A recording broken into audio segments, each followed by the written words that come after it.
नमस्कार दोस्तों, study for all agriculture competitive exam में आपका स्वागत है। आज इस वीडियो में हम बड़े ही महत्वपूर्ण टॉपिक कह सकते हैं कि जो हमारा अदर कॉम्पिटिटिव एग्जाम होता है तो वहाँ पे वाटर मैनेजमेंट एक बड़ा ही मेजर टॉपिक है। और उस टॉपिक से कॉम्पिटिटिव एग्जाम अगर हम देखें टीजीटी हुआ, पीजीटी हुआ, इवन कि पीसीएस में भी इरिगेशन शेड्यूलिंग क्या होता है, वाटर बजटिंग क्या होता है, इस तरीके से types of irrigation, run of, तो ये डिफरेंट सारे टॉपिक्स हैं जो वाटर मैनेजमेंट के अंतर्गत आते हैं। और एग्रीकल्चर में वाटर मैनेजमेंट एक तरीके से कह सकते हैं कि की रोल निभाता है। तो मेजर बेनिफिशियल कह सकते हैं, मेजर टॉपिक है। और आज के दृष्टिकोण में जहाँ वाटर डिफिसिट की एक तरीके से डिफिशियंसी कमी हो रही है, तो उस दृष्टिकोण में पानी का लेवल जो है वो काफ़ी नीचे जा रहा है, तो वहाँ वाटर मैनेजमेंट बहुत ही महत्वपूर्ण टॉपिक बन के उभर रहा है। तो आज इसी में हम एक हमारा टॉपिक है वाटर रिक्वायरमेंट ऑफ क्रॉप्स, उसके बारे में स्टडी करेंगे। धीरे धीरे जितने भी टॉपिक्स हैं वाटर मैनेजमेंट के उनको कवर करने की कोशिश की जाएगी। तो सबसे पहले बात आती है कि water requirement, crop water requirement होती क्या है। तो सिंपली रूप से अगर कहें, एक सिंपल सी हम अगर इसको समझें तो क्रॉप वाटर रिक्वायरमेंट कह सकते हैं कि कोई भी क्रॉप है वो फील्ड कंडीशन में अगर है और उसको ग्रो करने के लिए, उसकी ग्रोथ के लिए, उसके डेवलपमेंट के लिए एक निश्चित पीरियड ऑफ टाइम कह सकते हैं कि एक निश्चित समय अवधि में जो पानी की मात्रा, जिस मात्रा में पानी की आवश्यकता होती है वो क्रॉप वाटर रिक्वायरमेंट होता है। एक सिंपल सा अगर इसको हम देखें, it's mean that it is total quantity of water. देखिए इसमें कि क्वांटिटी, कितनी मात्रा में पानी जो है वो हमें इरिगेशन के माध्यम से एडिक्वेट क्रॉप को प्रोवाइड कराना होता है। And the losses due to transpiration. तो सिंपल सा अगर क्रॉप वाटर रिक्वायरमेंट मैंने जो सिंपली आपको बताया कि ये कोई क्रॉप है, उसको नॉर्मल उसकी ग्रोथ डेवलपमेंट के लिए एक निश्चित समय अवधि में जितनी मात्रा में पानी की आवश्यकता होती है वही क्रॉप वाटर रिक्वायरमेंट है। और सिंपल सा अगर हम इसको देखें क्रॉप वाटर रिक्वायरमेंट को, तो इसमें हमारे तीन मेजर रूप से आ सकते हैं। एक तो होता है कि जो हमारा क्रॉप होता है उसमें क्या होता है, इवेपोरेटिव ट्रांसपायरेशन होता है। तो evaporative transpiration plus losses during the application, क्योंकि ये भी भाई हम सरफेस, सब सरफेस या sprinkler, drip irrigation, different type के मेथड्स यूज करते हैं और उन पे डिपेंड करता है कि कितना पानी जो है वो उसका लॉस हो रहा है। तो वो भी एक तरीके से क्रॉप वाटर रिक्वायरमेंट के अंतर्गत ही आ जाता है। तो losses during application and plus हम कहेंगे कि and the additional quantity of water required for special operations such as land preparation, transplanting, leaching of salt below the crop root zone, Frost control. कहने का मतलब जैसे अभी हम अगर सिंपल सी बात करें, पैडी क्रॉप है तो पैडी में हम दो तरीके से डायरेक्ट सीडिंग भी कर सकते हैं एंड ट्रांसप्लांटिंग भी करते हैं। तो ट्रांसप्लांटिंग करते वक्त एक क्रिया होती है, मुझे उम्मीद है कि आप सभी को मालूम होगा, जिनको मालूम है वो एक तरीके से कमेंट में कीजिएगा। तो पडलिंग अर्थात एक तरीके से जो ये पूछा भी आता है पडलिंग क्रिया किस में होती है, तो ये हमारा राइस क्रॉप से रिलेटेड है, पैडी से। और एक लेयर क्रिएट, पर्कुलेशन, तो एक लेयर क्रिएट की जाती है जिससे पानी जो है नीचे न जाए। ये भी कभी कभी पूछा जाता है कि एक लेयर क्रिएट हो जाती है कि जो पानी होता है वो बहुत ज़्यादा ग्राउंड वाटर एक तरीके से। तो ये कह सकते हैं कि तीन चीज़ें मिलके हमारा वो क्रॉप वाटर रिक्वायरमेंट हो जाती हैं। एक तो हमारा इवेपोरेटिव ट्रांसपायरेशन के थ्रू जो वाटर का लॉस हो रहा है, दूसरा कह सकते हैं कि एप्लीकेशन के ड्यूरिंग जो लॉसेस होते हैं उनको भी उसी में हम क्रॉप वाटर रिक्वायरमेंट में ऐड करते हैं। और तीसरा जो पॉइंट होता है कि अदर ऑपरेशनल, जैसे हमारा leaching of salt below the crop root zone, अर्थात हम उसको कर रहे हैं या फ्रॉस्ट को कंट्रोल करने के लिए कर रहे हैं, या ट्रांसप्लांटिंग में जैसे हमने पडलिंग की बात की अभी, या हम ट्रांसप्लांटिंग अगर जैसे वेजिटेबल क्रॉप्स में कुछ हैं, टोमेटो, ब्रिंजल, इन सब का करके तुरंत स्टार्टिंग में पानी देने की क्रिया, तो ये सारे जो हैं वो क्रॉप वाटर रिक्वायरमेंट के अंतर्गत ही आते हैं। ऐसा नहीं है कि वो हम अलग से कहें। इन इट्स रिफ्रेश कह सकते हैं कि ये थोड़ा सा महत्वपूर्ण हो सकता है कि क्रॉप वाटर रिक्वायरमेंट जो है एक तरीके से देखा जाए तो it's express in the depth per unit time. तो ये याद रखना है, ये पूछा जा सकता है। मैंने आपको अभी बताया क्रॉप वाटर रिक्वायरमेंट क्या होती है।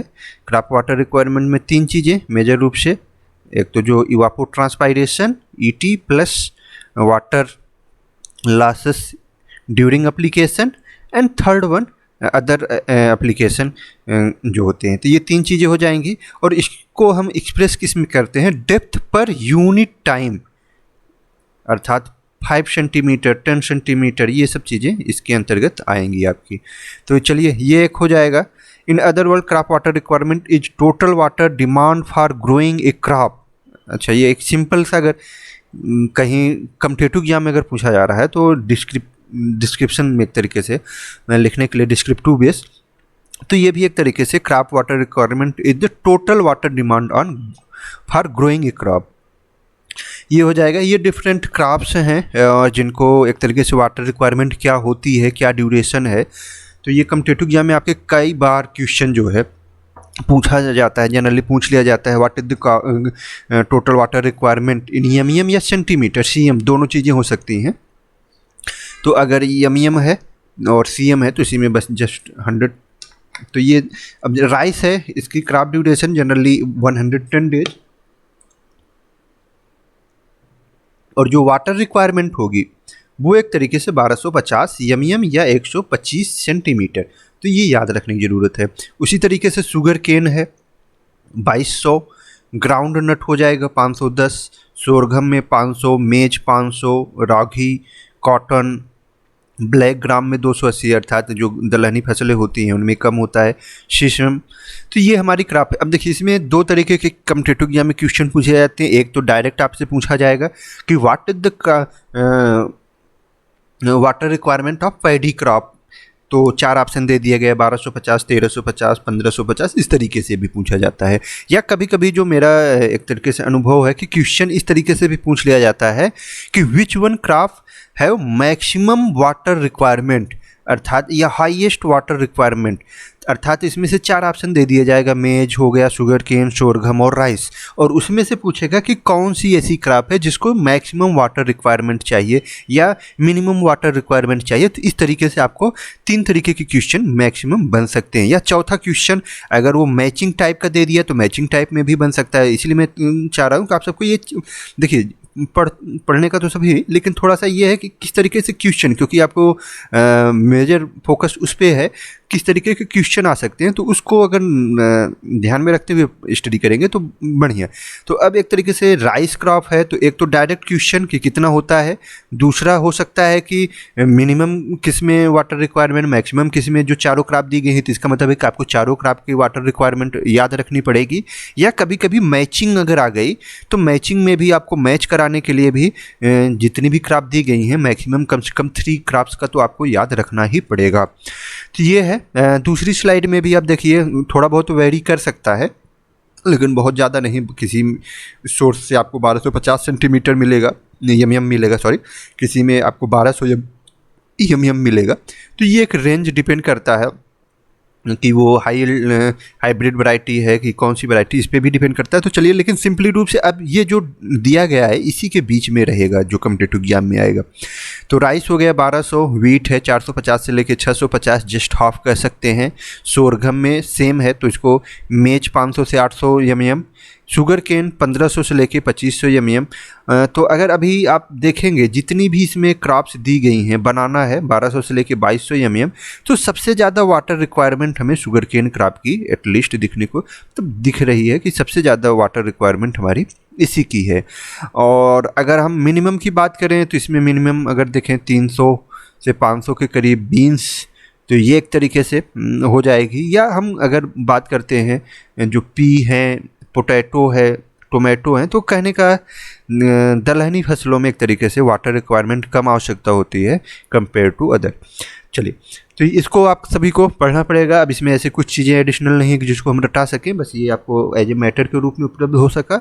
दूसरा, किस तरीके से क्वेश्चन पूछे जा सकते हैं, 4 से 5 तरीके की जो क्वेश्चन बनते हैं उनके बारे में आइडिया मिल गया। Crop evapotranspiration can also be measured using field water balance और लाइसीमीटर। तो ये थोड़ा सा है कि इंस्ट्रूमेंट के पूछा भी जाता है कि लाइसीमीटर किसके लिए यूज किया जाता है, तो इवापोट्रांसपायरेशन मेजर के लिए।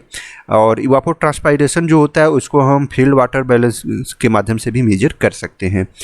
तो ये हमारा हो गया क्रॉप वाटर रिक्वायरमेंट होता क्या है, उसको किस में एक्सप्रेस करते हैं, और crop water requirement of different crops क्या है उनके बारे में हमने देख लिया।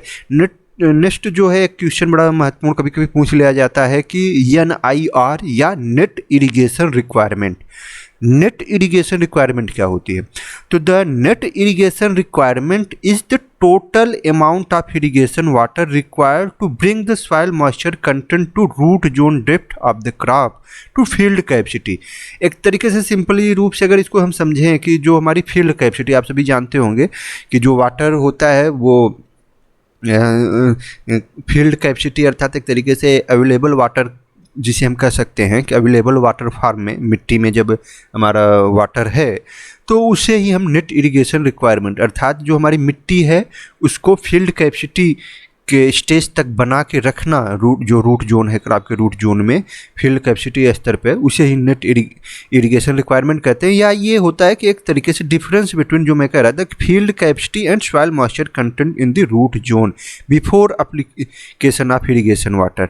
अर्थात हमने अभी सिंचाई नहीं की, वो वाली स्थिति और उस स्थिति से लेके जब हम सिंचाई कर देते हैं तो फील्ड कैपेसिटी जो होती है उस स्टेज पे जब पानी की मात्रा पहुंच जाए, तो इसके लिए अर्थात नॉन इरिगेशन से फील्ड कैपेसिटी लेवल तक पहुंचाने के लिए जो वाटर की रिक्वायरमेंट होगी वही नेट इरिगेशन रिक्वायरमेंट होगी, जो कि हम एक तरीके से जिससे इरिगेशन करते हैं। जो दूसरा हमारा ग्रास वाटर रिक्वायरमेंट है। अब देखिए थोड़ा सा माइनर डिफरेंस होगा, कोशिश करके इसको समझ लीजिएगा क्योंकि MCQ बेस्ड भी क्वेश्चन इससे पूछ लिए जाते हैं। 4 तरीके के ऑप्शन दे दिए जाएंगे और उसमें पूछा जाएगा कि which one of the following is right, या कुछ इस तरीके से कि ग्रास वाटर रिक्वायरमेंट क्या है। तो the total amount of water inclusive losses applied through irrigation is term as gross irrigation. कहने का मतलब कि एक सिंपल सा कि जब हम एप्लीकेशन कर रहे हैं, इरिगेशन कर रहे हैं, तो इरिगेशन के समय जो लॉसेज होता है और दूसरा जो नेट इरिगेशन अभी हमने जो पढ़ा नेट इरिगेटेड इरिगेशन रिक्वायरमेंट, तो ये दोनों चीज़ें अर्थात net irrigation requirement plus losses during application of water या ड्यूरिंग इरिगेशन, उसको दोनों को मिला के हम ग्रास वाटर रिक्वायरमेंट कहते हैं। तो ये हमारा ग्रास वाटर रिक्वायरमेंट और नेट इरिगेशन रिक्वायरमेंट दो टर्म याद रखने की ज़रूरत है। Third one duty of water, कई बार पूछा जाता है, कई लोगों जिन्होंने नहीं पढ़ रखा है उनको तो ये होता है कि ड्यूटी ऑफ वाटर होता क्या है, और मुझे जहाँ तक उम्मीद है कि इसके बारे में TGT PGT जैसे कॉम्पिटिटिव एग्जाम में कई बार पूछा गया है MCQ बेस्ड क्वेश्चन कि duty of water express in एकड़ क्यूसेक या हेक्टेयर क्यूमेक। तो ये 4 तरीके का ऑप्शन घुमा के दे दिया जाएगा और उसमें कंफ्यूज हो जाते हैं। तो पहले तो ड्यूटी ऑफ वाटर होता क्या है, define as the area that can be irrigated with a continuous not stop supply of irrigation water at the rate of 1 cumec और cusec throughout the base period. अब देखिए यहाँ एक base period की भी बात हो गई, तो कह सकते हैं कि बेस पीरियड एक तरीके से ड्यूरेशन हम कह सकते हैं कि time duration for crop irrigation, अर्थात हम तो वो हमारा बेस पीरियड, पहले हम बेस पीरियड को ही समझ लेते हैं फिर हम उसको समझेंगे। तो base period this is the period over which irrigation water is to be supplied for the production of any crop. अर्थात हम जो समयावधि period irrigation water to be over which irrigation water to supply for production of any crop, normally this is equal to the period between first and last irrigation applied to crop. अर्थात base period अगर पूछा जा रहा है तो base period में हमारा first irrigation से लेके जो लास्ट इरिगेशन के बीच का टाइम इंटरवल है, जो टाइम ड्यूरेशन है या पीरियड है, उसी को हम बेस पीरियड एक तरीके से कह सकते हैं।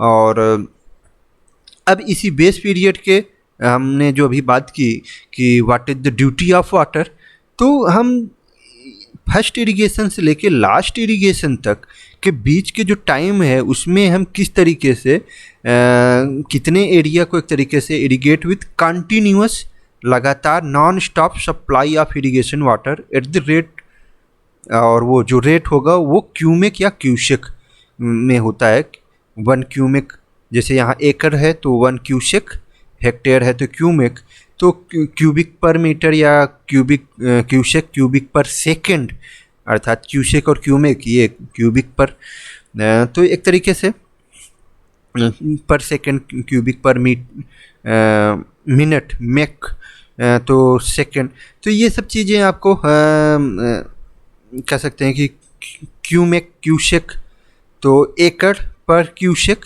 हेक्टेयर पर क्यूमेक, इसको आप हेक्टेयर है तो पर क्यूमेक में रहेगा और एकड़ है तो पर cusec. And duty of water means एक तरीके से फर्स्ट इरिगेशन से लेकर लास्ट इरिगेशन तक हम जब लगातार जो कंटिन्यूस एक तरीके से वाटर सप्लाई कर रहे हैं उसी को हम ड्यूटी ऑफ वाटर कहते हैं। अदर ये और कोई ड्यूटी नहीं है कि किसी तरीके से सरकारी नौकरी है, ऐसा कुछ ड्यूटी है। बेस पीरियड के बारे में ऑलरेडी हमने सबने देख लिया है। अब इसके बाद आता है delta. This is the depth of water required by a crop during the crop season to meet its requirement, अर्थात कितनी डेप्थ में हम एक तरीके से कोई भी क्रॉप है उसकी कितनी, जैसे 5 सेंटीमीटर, 3 सेंटीमीटर, 2 सेंटीमीटर, कितनी गहराई में हम पानी लगाएं कि वो एक तरीके से नॉर्मल कंडीशन में पौधे को पानी हमेशा थ्रू एक तरीके से उसका काम पूरे सीजन चल जाए। तो this is the depth of water required by a crop during the crop season to meet requirement. This is does not have any relevance to the area of crop field. It express in MM या centimetre, तो ये भी याद रखना है, millimetre या centimetre में ही हम डेल्टा को रिप्रेजेंट करते हैं, पूछा जा सकता है। And what is the delta, what is the base period, what is the ये आपका नेट इरिगेशन, तो ये सारे चीज़ें जो हैं इरिगेशन रिक्वायरमेंट, ये सारे टॉपिक आपके पूछे जा सकते हैं। तो relationship between delta and B, तो कहेंगे कि एक तरीके से delta in centimetre, B in days and D in hectare cumec. तो ये देखिए मैंने अभी पिछली बार भी बताया था बेस पीरियड, एंड ये हेक्टेयर पर क्यूमिक एंड एकड़ पर क्यूसेक जब भी लिखेंगे तो इस तरीके से आपका रहेगा। तो ये हमारा हो गया। एंड लास्ट वन अगर हम बात करें कि method of crop water requirement determination, अर्थात क्रॉप में कितनी पानी की आवश्यकता होती है उसको कैसे हम डिटरमाइन करेंगे, उसके लिए डायरेक्ट मेजरमेंट बाय इवापोट्रांसपायरेशन के द्वारा कर सकते हैं, एरोडायनेमिक्स मेथड्स होता है, सॉइल वाटर बैलेंस मेथड्स होता है, एंड लाइसीमेट्री होता है, लाइसोमीटर होता है। तो ये 4 मेजर रूप से कह सकते हैं कि क्रॉप वाटर रिक्वायरमेंट जो होती है उसके डिटर्मिनेशन के मेथड्स हैं, जिनके द्वारा हम कि हमारे पौधे को, हमारी क्रॉप को कितनी वाटर की रिक्वायरमेंट होगी उसके बारे में हम जज करते हैं कि 1250 सेंटीमीटर कि 1250 मिलीमीटर क्या वाटर रिक्वायरमेंट है इस क्रॉप की, चाहे वो जो भी क्रॉप है वो हम इस तरीके से डिटरमाइन करते हैं। तो ये हमारा एक सिंपल सा हो जाएगा। अगर हम देखें next critical stage of irrigation, ये डिफरेंट क्रॉप्स हैं, जैसे राइस है, initial tillering and flowering, wheat है, most critical stage crown root initiation, CRI, tillering, jointing, booting, flowering, milking, dot stage, और उसी तरीके से पल्स क्रॉप हैं, फ्लावरिंग और पॉडिंग के समय, पीज हैं अर्थात तो प्री ब्लूम स्टेज, बरसीम है आफ्टर ईच कटिंग, ग्राम है प्री फ्लावरिंग एंड फ्लावरिंग के समय, pigeon pea flower initiation and pod filling के समय। तो इस तरीके से मेज है early vegetative tasseling and silking stage. तो ये डिफरेंट क्रिटिकल स्टेजेज हैं, यहाँ से भी आपके कॉम्पिटिटिव एग्जाम में क्वेश्चन पूछे जाते हैं। तो देखिए इस वीडियो से मुझे उम्मीद है कि बहुत सारे क्वेश्चन ऐसे हैं, 20 से 25 क्वेश्चन बहुत ही मेजर क्वेश्चन हैं जो आपके MCQ बेस्ड बन रहे हैं। अगर इसको हम पूरा का पूरा वीडियो एक तरीके से समराइज करें, उम्मीद है कि आप सभी को कुछ बेनिफिट इससे ज़रूर मिला होगा। तो सबसे पहले क्रॉप वाटर रिक्वायरमेंट होती क्या है, उसको किस में एक्सप्रेस करते हैं, डिफरेंट टाइप के क्रॉप्स जो होती हैं उनकी क्या वाटर रिक्वायरमेंट है, एंड नेक्स्ट हमने नेट इरिगेशन देखा, net irrigation requirement, total irrigation requirement, delta, base period, तो ये सारे जो टॉपिक्स हैं, critical stages, determination of water requirement of the crops, तो ये सारे चीज़ें जो हैं बड़े ही महत्वपूर्ण हैं। तो आप सभी को इनका ज़रूर लाभ मिलेगा। इसका PDF जो है आपको टेलीग्राम ग्रुप के माध्यम से उपलब्ध कराने की कोशिश हम करेंगे।